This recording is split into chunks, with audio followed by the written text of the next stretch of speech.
الرجيم بسم الله الرحمن الرحيم والضحى والليل إذا سجى ما ودعك ربك وما قلى وللآخرة خير لك من الأولى ولسوف يعطيك ربك فترضى ألم يجدك يتيما فآوى ووجدك ضالا فهدى ووجدك عائلا فأغنى فأما اليتيم فلا تقهر وأما السائل فلا تنهر وأما بنعمة ربك فحدث والضحى چاند کے وقت کی قسم واللیل اذا سجا اور قسم رات کی جبکہ وہ چھا جائے ما ودعک ربک وما قلا کہ آپ کے رب نے آپ کو نہ چھوڑا ہے اور نہ آپ سے بیزار ہوا ہے نہ آپ سے دشمنی کی ہے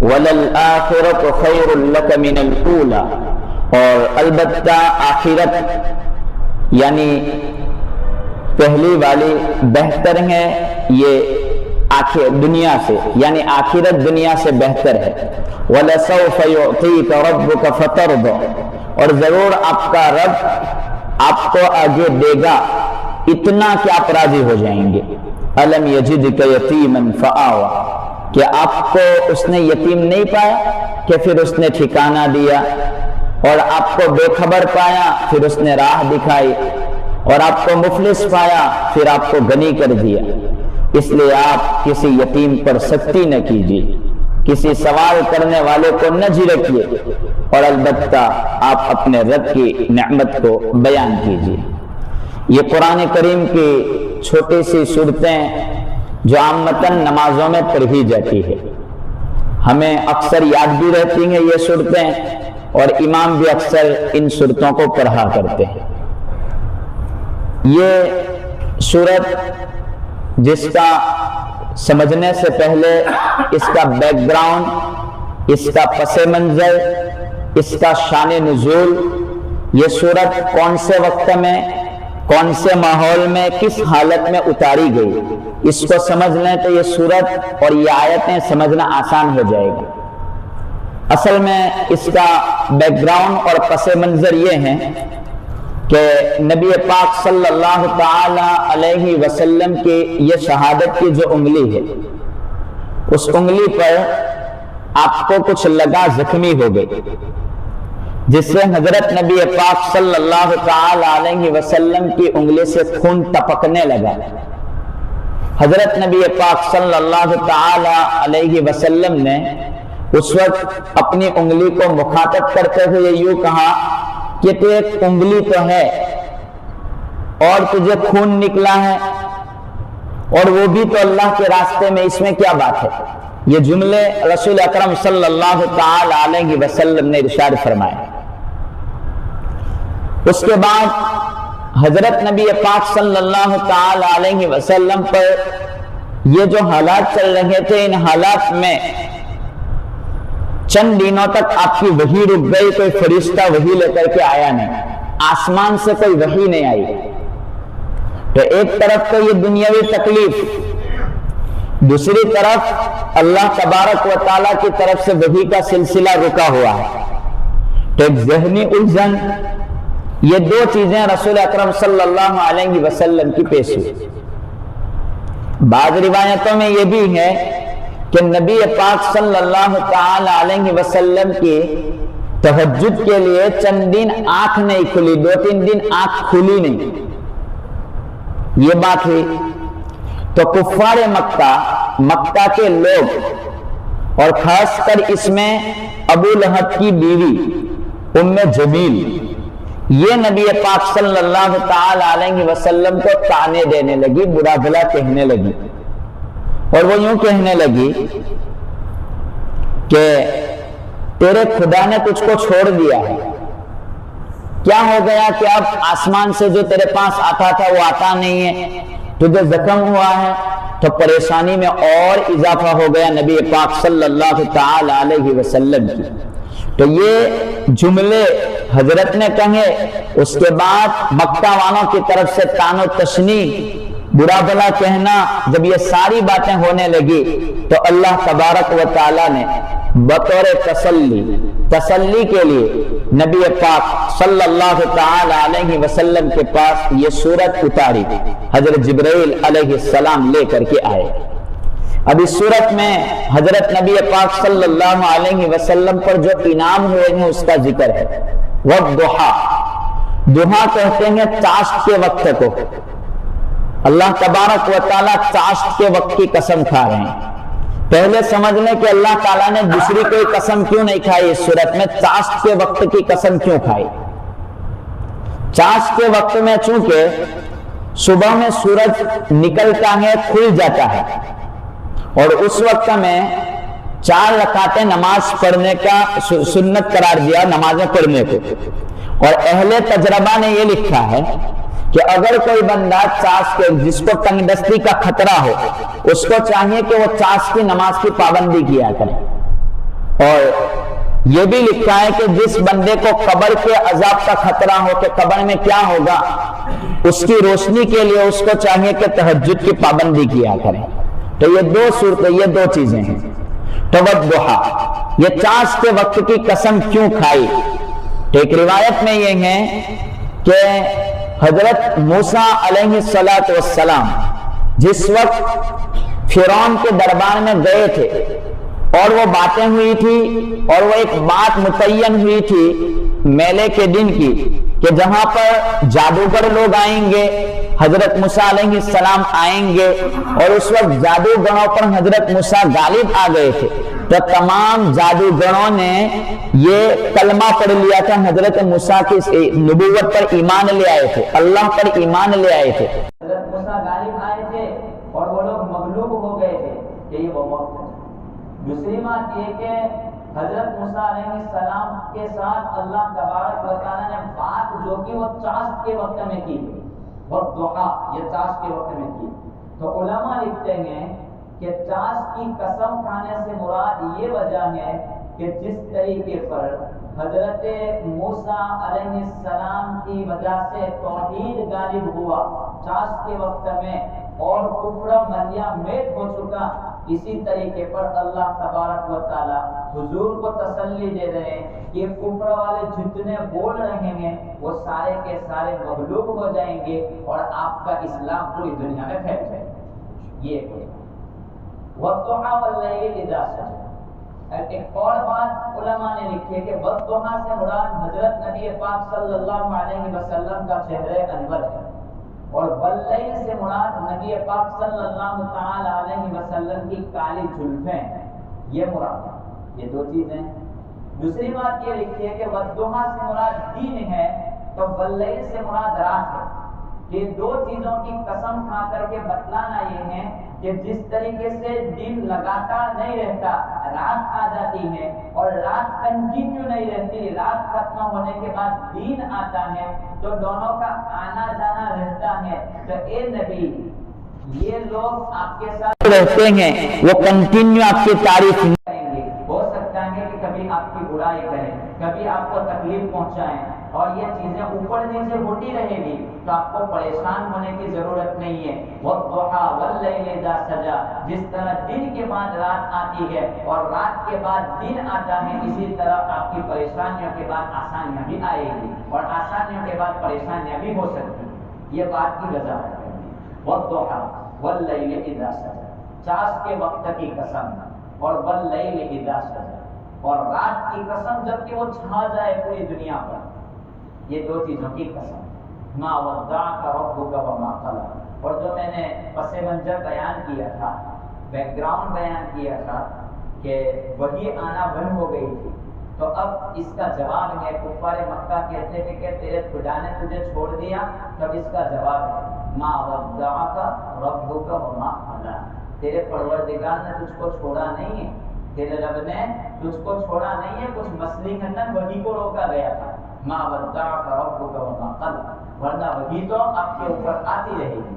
ما ودعک ربک وما قلی، یہ پورا پس منظر اور یہ آیت کی تینوں صورتیں پوری ہوئی۔ آگے کہتے ہیں کہ یہ دنیا میں اسلام اتنا پھیلے گا اور آپ کا اتنا بول بالا ہوگا کہ لوگ دیکھتے رہ جائیں گے، لیکن یہ بھی یاد رکھیں وَلَلْآخِرَةُ خَيْرٌ لَكَ مِنَ الْأُولَىٰ، یہ دنیا تو کچھ بھی نہیں ہے، آخرت میں اس سے بھی بہترین بدلہ آپ کو ملنے والا ہے۔ وَلَلْآخِرَةُ خَيْرٌ لَكَ مِنَ الْأُولَىٰ، یہ چند باتیں ذکر ہوئی۔ اب آگے حضرت نبی پاک صلی اللہ تعالی علیہ وسلم پر جو انعام ہوا اس انعام کا ذکر ہے۔ کیا انعام ملا؟ وَلَسَوْفَ يُعْطِيكَ رَبُّكَ فَتَرْضَىٰ۔ حضرت جبرائیل علیہ السلام ایک روایت میں یہ ہے کہ اللہ کے رسول صلی اللہ تعالی علیہ وسلم دعا کر رہے تھے اور دعا میں رو رہے تھے۔ حضرت نبی پاک صلی اللہ علیہ وسلم یہ کہہ رہے تھے، حضرت ابراہیم علیہ السلام کی دعا پڑھ کر کے کہہ رہے تھے کہ اللہ تعالیٰ حضرت ابراہیم علیہ السلام یہ دعا کر رہے ہیں، ربنا انی اسکنت من ذریتی بواد غیر ذی زرع عند بیتک المحرم ربنا فاجعل افئدة۔ تو وہ دعا کر رہے تھے کہ اللہ تعالیٰ اگر تیرے بندے ہیں ربی فإنی، اگر تو تیرے بندوں کو عذاب دے گا تو وہ تیرے بندے ہیں، اور اگر تو ان کو معاف کر دے گا تو تو غفور رحیم ہے۔ یہ دعا حضرت ابراہیم علیہ السلام آیت میں بول رہا ہوں، وہ دعا کی کہ حضرت ابراہیم نے یہ دعا کی، وَجْنُبْنِي وَبَنِيَّ، یہ دعا حضرت ابراہیم نے کی۔ حضرت عیسیٰ علیہ السلام کی یہ دعا کی تھی کہ اللہ تبارک و تعالیٰ فإنی عاذب، اگر تو تیرے بندوں کو عذاب دے گا تو یہ تیرے بندے ہیں، اور اگر تو معاف کر دے گا تو بڑا معاف کرنے والا ہے۔ تو میری امت کے لیے تو نے کیا کیا؟ یہ دعا کر رہے ہیں حضور کہ اللہ میری امت کا کیا، میری امت کو کیا انعام ملے گا؟ جب یہ دعا کی حضرت جبرائیل علیہ السلام آئے اور یہ آیت پیش کی، وَلَسَوْفَ يُعْطِيكَ رَبُّكَ فَتَرْضَىٰ۔ کہ اللہ کے رسول صلی اللہ علیہ وسلم آپ کیوں پریشان ہیں؟ کہا کہ میں میری امت کی مغفرت چاہتا ہوں۔ کہا کہ آپ اپنی امت کی مغفرت چاہتے ہیں، کس کے بارے میں؟ کہا مومنوں کے بارے میں۔ کتنی بات تو کہا اللہ نے یہ کہا وَلَسَوْفَ يُعْطِيكَ رَبُّكَ فَتَرْضَىٰ، آپ کو اتنا تیرا رب دے دے گا کہ جس سے آپ راضی ہو جائیں گے۔ حضرت نبی پاک صلی اللہ علیہ وسلم فرماتے ہیں کہ میں میرے رب سے اس وقت تک راضی نہیں رہوں گا جب تک کہ میرا رب مجھے اتنا نہ دے دے کہ میرا آخری امت جہنم سے نکال کر میں جنت میں نہیں جاؤں۔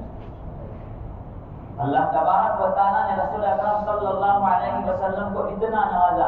شاہ عبدالعزیز محدث دہلوی رحمۃ اللہ علیہ فرماتے ہیں کہ دوسرے انبیاء سے زیادہ نبی پاک صلی اللہ علیہ وسلم کو جو الگ نعمتیں ملی ہیں اس میں سے ایک یہ بھی ہے، چند نعمتیں انہوں نے ذکر کی کہ حضور صلی اللہ علیہ وسلم کو ایک چیز اللہ نے یہ دی تھی کہ آپ جیسے آگے دیکھتے تھے اپنی آنکھوں سے، ایسا ہی حضور صلی اللہ علیہ وسلم پیچھے بھی دیکھ سکتے تھے۔ آپ پیچھے بھی ایسا ہی دیکھتے تھے، شاہ عبدالعزیز نے تفسیر عزیزی میں لکھا ہے، آپ جیسا آگے دیکھتے تھے ویسا پیچھے بھی دیکھتے، پیچھے بھی دیکھ سکتے تھے۔ پھر لکھا ہے جس طرح دین کی روشنی میں آپ صاف دیکھتے تھے ایسا طرح رات کے اندھیرے میں بھی آپ بالکل صاف دیکھ لیتے۔ حضرت نبی پاک صلی اللہ علیہ وسلم کی خصوصیت میں سے ہے کہ حضور صلی اللہ علیہ وسلم کا مکھی کبھی نہیں گئے۔ حضرت نبی پاک صلی اللہ علیہ وسلم کی خصوصیت میں سے ہے کہ نبی پاک صلی اللہ علیہ وسلم پیشاب پاخانے کے لیے قضائے حاجت کے لیے تشریف لے جاتے تھے تو جو فضلہ جو قضائے حاجت جو آپ کا پیشاب پاخانہ نکلتا تھا آئی گھوٹے کی زمین اس کو اپنے اندر لے لیتی تھی اور وہاں سے خوشبو پھیل جائے۔ حضرت نبی پاک صلی اللہ علیہ وسلم کا پسینہ معطر ہوتا ہے، جس سواری پر آپ سوار ہو جاتے تھے تو سواری کی حالت میں اس جانور نے کبھی پیشاب پاخانہ نہیں کیا۔ یہ نبی پاک صلی اللہ علیہ وسلم کی خصوصیتوں میں سے، اور نبی پاک صلی اللہ علیہ وسلم کی خصوصیتوں میں سے جو کسی کو نہیں ملی، جنت کا دروازہ سب سے پہلے حضور کو ملی۔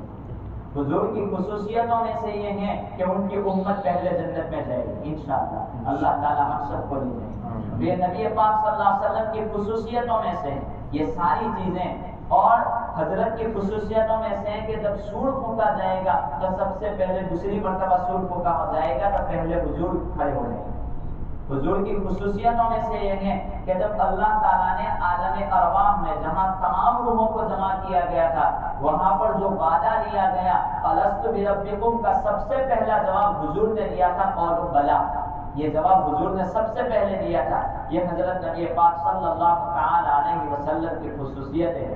خیر وَلَسَوْفَ يُعْطِيكَ رَبُّكَ فَتَرْضَىٰ، آپ کا رب آپ کو اتنا دے دے گا کہ آپ راضی ہو جائیں گے۔ حضرت علی فرماتے ہیں کہ نبی پاک صلی اللہ علیہ وسلم نے فرمایا کہ اللہ مجھے پوچھیں گے رضیت یا محمد، کہ محمد آپ راضی ہو گئے؟ تو میں کہوں گا یا ربی رضیت، اے میرے اللہ میں راضی ہو گئے، یعنی میں میرے ہر امتی کو جہنم سے نکال کر کے جنت میں داخل کروں گا، کسی امتی کو میں جہنم میں جانے نہیں دوں گا۔ یہ حضرت نبی پاک صلی اللہ علیہ وسلم، ہمیں چاہیے کہ ہم ان کی سنتوں پر عمل کریں۔ وَلَسَوْفَ يُعْطِيكَ رَبُّكَ فَتَرْضَىٰ۔ اب نبی پاک صلی اللہ تعالی علیہ وسلم کی 3 چیزیں ذکر کر رہے ہیں اور 3 چیزوں کا حکم کر رہے ہیں اس صورت میں کہ الم یجدک یتیما فآویٰ، حضرت پیدا ہوئے تھے تو یتیمی کی عالم میں پیدا ہوئے تو اللہ تعالیٰ نے ٹھکانا دیا۔ ووجدک ضالا فہدیٰ، آپ کو کوئی راستہ نہیں ملا تھا، کس راہ پر چلنا، کس طریقے پر چلنا، ضالا بے راہ تھے، فہدیٰ آپ کو ہدایت دی، گویا آپ کو نبوت سے سرفراز کیا ہے۔ ووجدک عائلا فاغنیٰ، آپ محتاج تھے، آپ کے پاس کوئی مال و دولت زیادہ تھی نہیں، فاغنیٰ اللہ نے آپ کو دے دیا۔ 3 نعمتیں اللہ تعالیٰ نے دی، بغیر پیسوں کے مالدار بنا دیا۔ کیسے؟ کہ یتیم جو بچہ ہوتا ہے تو کوئی اس کی دیکھ بھال ٹھیک ٹھاک نہیں کرتا ہے، یا تو پھر یتیم جو بچہ ہوتا ہے اس کی تربیت اچھی ہوتی نہیں ہے، لیکن نبی پاک صلی اللہ علیہ وسلم کا ٹھکانہ اللہ نے وہ کیا کہ دادا اور چچا کے دل میں ایسی محبت ڈال دی کہ اپنے بیٹوں سے زیادہ ان سے محبت کرنے لگے، تو تربیت بھی اعلیٰ ہوئی۔ کیونکہ الم یجدک یتیما، آپ تو یتیم تھے، فآویٰ ہم نے کس طریقے سے آپ کو، آپ کی محبت لوگوں کے دلوں میں ڈالی کہ سب سے بہترین تربیت آپ کی ہوئی۔ ایک یہ بات۔ دوسری بات، ووجدک ضالا، کوئی راہ نہیں تھی، آپ کس راہ پر چلتے، فہدیٰ آپ کو ہدایت ملی، یعنی آپ کو نبوت سے سرفراز کی۔ ووجدک عائلا فاغنیٰ، اسی طرح تنگ دست مال نہیں تھا تو حضرت خدیجہ کے ساتھ آپ نے مزاربت، شرکت کے ساتھ آپ نے بزنس شروع کیا، اور اس تجارت میں آپ کو وہ منافع ملا کہ سب سے زیادہ مال والے آپ کو، اب مالدار بن چکے، سب سے مالدار عورت کے ساتھ آپ کا تعلق ہو چکا، تو وہ وجہ ہم نے آپ کو اس طریقے پر مالدار کر دیا۔ وہ وجہ عائلا فاغنیٰ، یہ 3 نعمتیں ہم نے آپ کو دی، تو 3 نعمتوں کا بدل بھی سن لیں۔ فَأَمَّا الْيَتِيمَ فَلَا تَقْهَرْ، تو جب یتیم تھے تو آپ یتیم کو دھکا نہ دینا۔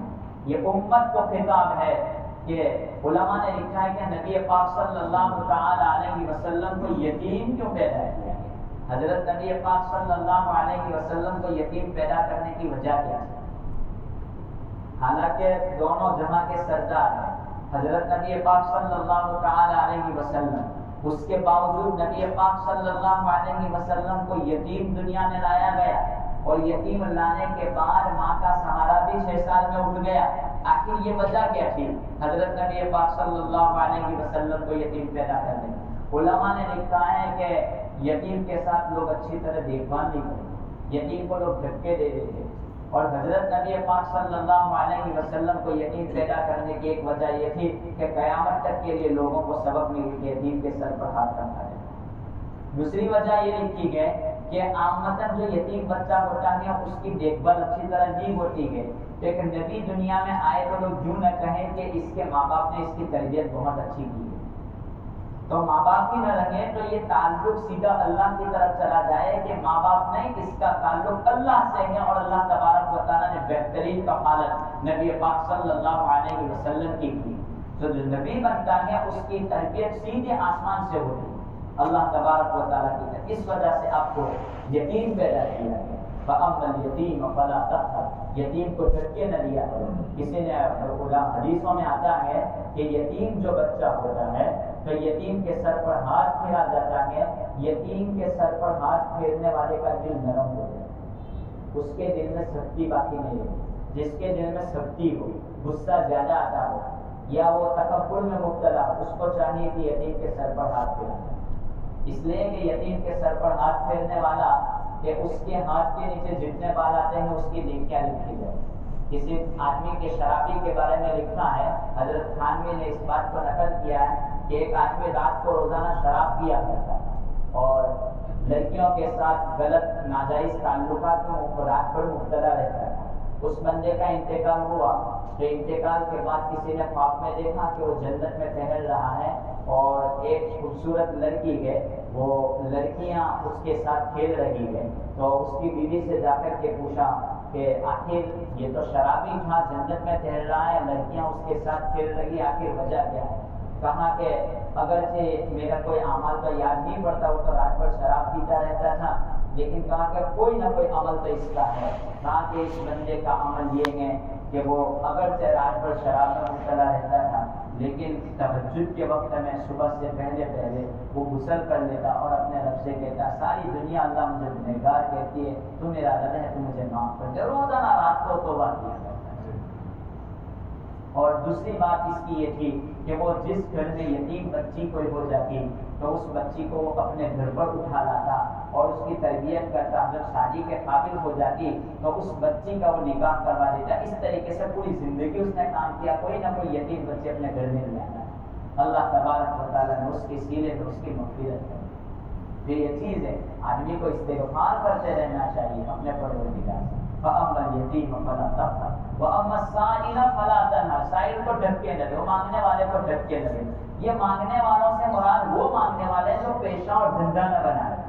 جو لوگ روزانہ کا دھندا بنا لیتے ہیں ان لوگوں کو تربیت کی، ایسا نہیں کہ ان کو گالی گلوچ بول کر کے ہٹائیں، ان کی صحیح طریقے پر ان کی رہنمائی کرے کہ آپ کیا کرتے ہیں کہ آپ کو بھیک مانگنے کی ضرورت پیش آئے، ایسا نہیں کہ ان کو تو وَأَمَّا السَّائِلَ سے مراد ہو کہ جو بیچارہ اپنی روزی روزگار کے لیے مارا مارا پھرتا ہے، کام نہیں بن پا رہا ہے اور پھر وہ ضرورت کے لیے آپ کے در پر آ چکا تو آپ اس کی ضرورت پوری کر دیں۔ ایسا نہیں کہ صبح سے لے کے شام تک وہی بھیک مانگنا اور بھیک مانگ کر کے پھر وہی عیاشی کے اور پھر وہی جوا وغیرہ کھیلنے میں اپنے دن گزار دینا، یہ ٹھیک ٹھاک نہیں ہے۔ ایسے لوگوں کو نہ دینا بہتر ہے، یا پھر آپ ان سے پوچھ لیں کہ آپ کیوں بھیک مانگ رہے ہیں، تاکہ ایسا نہیں کہ ہمارے پیسوں کی وجہ سے وہ لوگ گناہوں میں مبتلا ہو جائیں، ہمارے دینے کی وجہ سے ان کی نسلیں خراب ہو جائیں، ہمارے دینے کی وجہ سے وہ بگڑ جائیں، یہ بھی مناسب نہیں۔ اس لیے اس سے بھی احتیاط ہے۔ اور کوئی مجبور بن رہا ہے، کبھی بھیک نہیں مانگتا ہے لیکن ضرورت آپ کے در پر آ گیا تو اس کی ضرورت پر آپ دھکا نہ دیا کریں، اس کی بات سن لیا کریں۔ وَأَمَّا بِنِعْمَةِ رَبِّكَ فَحَدِّثْ، اور آپ کے رب نے جو نعمتیں دی ہیں اس کا اظہار کریں، علم دیا ہے لوگوں میں پھیلائیے، ایک یہ بات ہے۔ وَأَمَّا بِنِعْمَةِ رَبِّكَ فَحَدِّثْ، اللہ نے مال دیا، علماء نے لکھا ہے فَحَدِّثْ، مال دیا ہے تو اس کا اظہار ہونا چاہیے۔ ایسا نہیں ہے کہ بس وہی دو تین جو کپڑے پہن کر کے گھوم رہا ہے اور کہتا ہے کہ بس یہ نہیں۔ آدمی کو اپنے اللہ تعالیٰ نے دیا تو کپڑے بھی بہترین پہننے چاہیے، اچھی طریقے سے گھومنا پھرنا چاہیے۔ ایسا نہیں کہ دو آدمی کچھ آ کر کے پوچھ رہے کہ زکات آپ مستحق ہیں، ایسا نہیں ہونا چاہیے۔ کم سے کم ٹھیک ٹھاک رہن سہن آدمی کے ہونی چاہیے۔ اللہ نے دیا ہے تو اس کا اظہار ہونا چاہیے۔ کیوں ایسا کہ آدمی بس فقیری میں پھرتا ہے، بس وہی کفن پہننا ہے اور بچا بچا کے کریں گے؟ اللہ نے دیا اس کو پہننا چاہیے، ٹھیک ٹھاک کپڑے، کم از کم نماز کے لیے آدمی موزوں لباس پہن کر کے مسجد میں آنے والا ہونا چاہیے۔ یہ چیز ہے وَأَمَّا بِنِعْمَتِ۔ امام مالک رحمۃ اللہ علیہ روزانہ ہزاروں دینار کے کپڑے پہ سلواتے تھے روزانہ، اور آج میں نے دوسرے دن صبح وہ کپڑے اتارے اس کو صدقہ کر دیا۔ زندگی پر لگے تو روزانہ کپڑے نکال کر کے صدقہ کر دینا اور روزانہ نئے کپڑے سلوا دینا، تاکہ اللہ تعالیٰ نے نعمت دی ہے تو اس کا اظہار ہونا چاہیے۔ وَأَمَّا بِنِعْمَتِ رَبِّكَ فَحَدِّثْ، نعمت کا اظہار ہونا چاہیے، ٹھیک ٹھاک آدمی کو پھرنا رہنا چاہیے، اس میں شان بھی باقی رہتی ہے۔ اتنی زیادہ غربت میں نہ رہیں کہ پھر آدمی خود پریشان ہو جائے کہ میں کس حالت میں۔ یہ ایک سورت کا یہ پورا شان نزول بیک گراؤنڈ پورا بیان کیا کہ جو نبی پاک صلی اللہ تعالی علیہ وسلم پر جو انعامات ہوئے اس کو ذکر کیا۔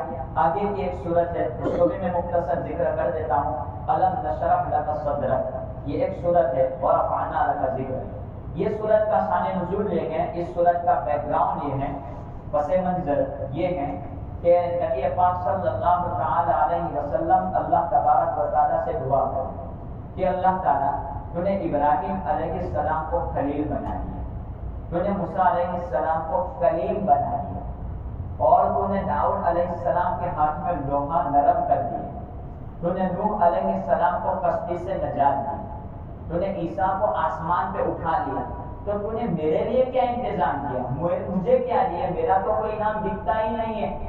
حضرت جبرائیل علیہ السلام یہ سورت لے کر کے زمین پر آئے اور یہ سورت میں نبی پاک صلی اللہ تعالی علیہ وسلم کے انعام کا ذکر کیا کہ اللہ تبارک و تعالیٰ نے آپ کو وہ انعام دیا ہے، وَرَفَعْنَا لَكَ ذِكْرَكَ، کہ جہاں اللہ کا نام ہوگا وہاں آپ کا بھی نام ہوگا۔ 3 جگہ ایسی ہیں جہاں پر اللہ کے ساتھ حضور کا نام نہیں آتا، ورنہ ساری جگہوں میں نام آتا ہے۔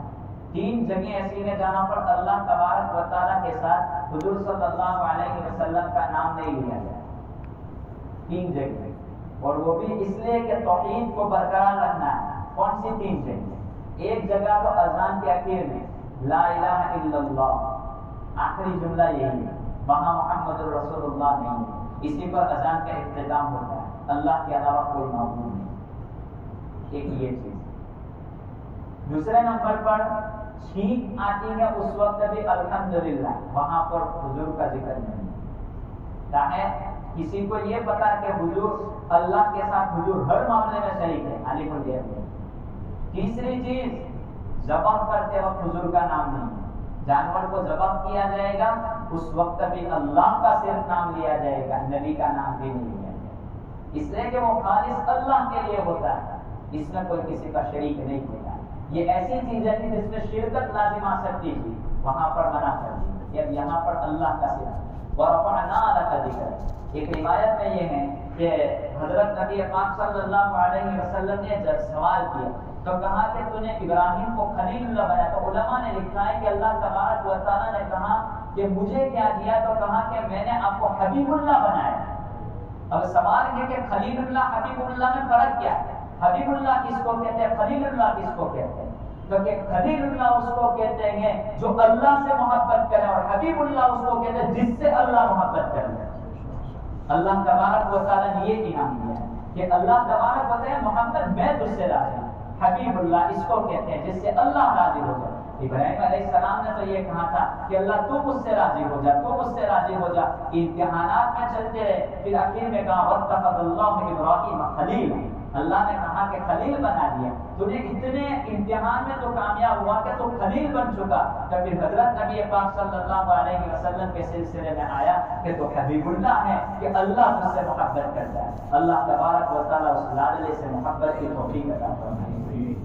تو اس صورت میں نبی پاک صلی اللہ علیہ وسلم کو یہ جب چیزیں مانگی تو یہ چیز ملی۔ پھر کہا کہ تکلیفوں کے سلسلے میں ذکر آیا فَإِنَّ مَعَ الْعُسْرِ يُسْرًا إِنَّ مَعَ الْعُسْرِ يُسْرًا۔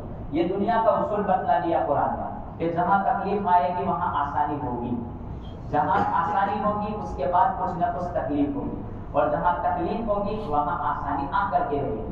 یہ رسول اکرم صلی اللہ علیہ وسلم إِنَّ مَعَ الْعُسْرِ يُسْرًا إِنَّ مَعَ الْعُسْرِ يُسْرًا، کہ اگر تھوڑی بہت تکلیف ہوتی ہے تو اس کے بعد ضرور آسانی آئے گی۔ تو اگر دین کے سلسلے میں کوئی تکلیف ہے، آپ نماز پڑھ رہے ہیں، آپ دین پر چل رہے ہیں، اتار چڑھاؤ ہو رہا ہے، تو ایسے وقت میں پریشان ہونے کی ضرورت نہیں ہے، تکلیف آئے گی۔ علماء نے لکھا ہے کہ اگر کسی کو تکلیف ہو، شیطانی شرارتوں کا مسئلہ ہو، یا پھر کوئی کاروبار کے سلسلے میں کوئی مسئلہ ہو، کوئی الجھنے ہو، کوئی پریشان، رات کو سوتے وقت میں 17 مرتبہ الم نشر کی صورت پڑھ کر کے اپنے سینے پر دم کر کے سو جائے، انشاءاللہ آسانیاں ہو جائیں گی۔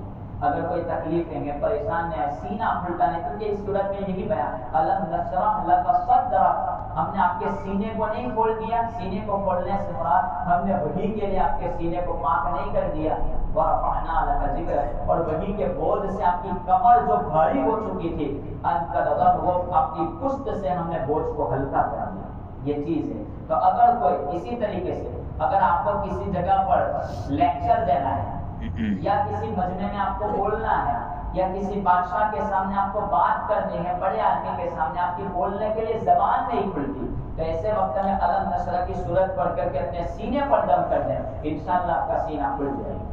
تو ان مع العسر یسرا فاذا فرغت فانصب والى ربك فارغب۔ اب یہ صورت بھی یہی ہے کہ اگر آپ کام کر رہے ہیں دین کا، تو ایسے وقت میں آپ کو چاہیے کہ دین میں تو لوگوں کے ساتھ گھومتے پھرتے رہیں، رات کے وقت میں اپنے رب کو منانے کی فکر اور کوشش میں رہیں۔ ایسا نہیں کہ میں دین کا کام میں نمازیں پڑھتا ہوں تو میں تو نیک منہ فلاں بندہ نماز نہیں پڑھتا ہے تو گنہگار ہے، ایسا نہیں ہونا چاہیے۔ آدمی ہر وقت استغفار، یہ کہہ رہے کہ رات کے وقت میں اپنے آپ کی مغفرت چاہے استغفار کیا۔ استغفار کے بہت سارے فوائد ہیں، استغفار کے بعد بندہ جو بھی دعا مانگتا ہے قبول ہوتی ہے، امام احمد بن حنبل رحمۃ اللہ علیہ کے سلسلے میں لکھا ہے کہ وہ ایک مرتبہ عراق کے راستے پر چلتے بنے اور مسافر تھے تو عراق کے راستے کی طرف مڑ گئے. وہاں پر رات کے وقت میں کوئی ان کو پہچاننے والا نہیں تھا امام احمد بن حنبل کو. تو مسجد میں گئے, چلو کہا کہ یہاں رات گزار لیتا ہوں. تو وہاں پر مسجد کا جو چوکیدار تھا تو اس نے کہا کہ ہم رات کو آپ کو مسجد میں سونے کے لیے نہیں رکھیں گے. کہا کہ مجھے سونے دے, مجھے کچھ کام ہے, مسافر ہوں. تو دھکے دے کر کے ان کو باہر کر دیا. حضرت امام احمد بن حنبل مسجد سے باہر آ گئے اور مسجد سے باہر آ گئے تو کہا کہ باہر مسجد کے صحن میں سونے کی اجازت مانگی تو کہا یہاں پر کہ آپ کو سونے نہیں دیں گے. تو وہاں سے بھی دھکے دے کر کے نکال دیا. یہ منظر ایک نان بھائی روٹی پکانے والا ایک بندہ دیکھ رہا تھا.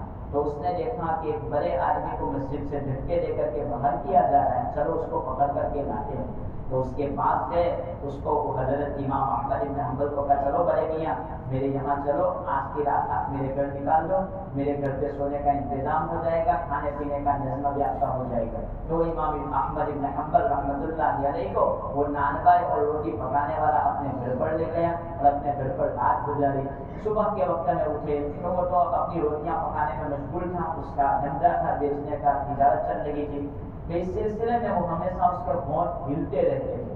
امام احمد بن حنبل رحمۃ اللہ علیہ نے پوچھا کہ ہونٹ ہل رہے ہیں, ہر وقت تو کچھ نہ کچھ کرتا رہتا ہے, کہ تم کیا بولتا رہتا ہے؟ کہا کہ میں استغفار کرتا ہے, استغفر اللہ. کہا کہ کوئی فائدہ ہوا آج تک تمہیں کوئی فائدہ نہیں؟ کہا کہ اس کی برکت یہ ہوتی ہے جو دعا میں جس وقت مانگ لیتا ہوں قبول ہو جاتی ہے, اور ایک دعا اب تک میری قبول نہیں ہوئی. کہا کون سی دعا؟ کہا کہ میں نے اللہ سے دعا کی, اللہ امام احمد بن حنبل کی مجھے ملاقات کرنا. وہ ملاقات اب تک نہیں ہوئی. کہا کہ ملاقات کی بات چھوڑ دے, اللہ نے مجھ گنہگار کو تیرے دروازے پر دھکے دے کر کے پہنچا دیا کہ جا وہ بندہ ملاقات کے لیے طرف رہا. تو اللہ نے دھکے دے کر کے تیرے در پر پہنچا دیا کہ اس کی ملاقات کر لے. تو میں آ چکا, میں امام احمد بن حنبل. اللہ تبارک و تعالی بسم الله الرحمن الرحيم. الحمد لله رب العالمين والعاقبة للمتقين. اللهم صل على سيدنا محمد وعلى آل سيدنا محمد وبارك وسلم. يا رب صل وسلم دائما أبدا على حبيبك خير الخلق كلهم. اللهم صل على سيدنا محمد بعدد كل ذات ودواء وبارك وسلم. يا أرحم الراحمين يا أرحم الراحمين يا أرحم الراحمين. رمضان ختم کی کریم جیسے اعمال کرنے چاہیے, جو عبادتیں کرنی چاہیے وہ ہو نہیں پائی. جو کچھ ہوا تیرے فضل سے ہوا, اس کو قبول فرما. یقیناً مولا کوتاہیاں ہوئی ہیں, مولا ہوتی ہی کے بشر ہونے کے ناطے اتار چڑھاؤ ہوا ہے. مولا کریم تو اس کو قبول فرما. تو شکور ہے تو بندوں کے اعمال قبول کرتا ہے, ہماری عبادتیں تو قبول فرما. تجھے کوئی پوچھنے والا نہیں ہے کہ تو نے فلاں بندوں کے اعمال کو کیوں قبول کیا. تیرے اوپر کوئی نہیں, تم ساری دنیا کا مالک ہے. مولا بس قبولیت سے نواز دے, ہمارے اعمال کو قبول فرما, ہمارا بیڑا پار ہو جائے گا. مولا کریم ہم باقی ایام کی قدر کی توفیق عطا فرما. یہ چند لمحے اس کی قدر کی توفیق عطا فرما دے. مولا کریم ہمیں نبی پاک صلی اللہ علیہ وسلم اور حضرت جبرائیل علیہ السلام دونوں کی جو دعا ہے اس کا مستحق نہ بنا. مولا کریم تو مغفرت فرما دینا. مولا یہ رمضان ملا ہے, ہماری مغفرت کر دینا. مولا کریم مغفرت فرما دینا, مغفرت فرما دینا. ہمارے گناہوں کی وجہ سے ہمیں محروم نہ کرنا. مولا کریم ہمارے گناہوں کی وجہ سے ہماری نسلوں میں سے بھی کسی کو محروم نہ کرنا. مولا کریم ہمارے والدین, اساتذہ, رشتے دار, اصولین, فروعین, قریبی بعیدی تمام رشتے داروں کی مغفرت فرما. مولا فلسطینی مسلمانوں کی مدد فرما. مولا کریم ظالم کا ہاتھ پکڑ لے, مظلوم کی مدد فرما. مولا کریم قیدوں میں جو بچے ان کے چھٹکارے کی شکلیں سن لے پیدا فرما. پوری دنیا میں امن و امان قائم فرما. مولا کریم ظلم کو ختم فرما. مولا کریم اسلام پر استقامت نصیب فرما, ایمان پر استقامت نصیب فرما. مولا ہماری تمام جائز تمنائیں پوری فرما. جہاں تک مقدر ہے زندگی اسلام پر باقی ہے, اور جب بھی آپ کا بلاوا مقدر ہو کامل ایمان پر خاتمہ نصیب فرما. مولا ہماری یہ دعائیں محض آپ ہی کے فضل و کرم سے نبی کریم صلی اللہ تعالیٰ علیہ وسلم کے سچ کے طویل میں اور آپ کے برگزی جام دیکھ بندوں کے سلیقے میں حاضرین اور مابینوں میں جو بھی ایک بندہ ہے بندی ہو اس کی آمین پر یہ دعائیں قبول کرنا.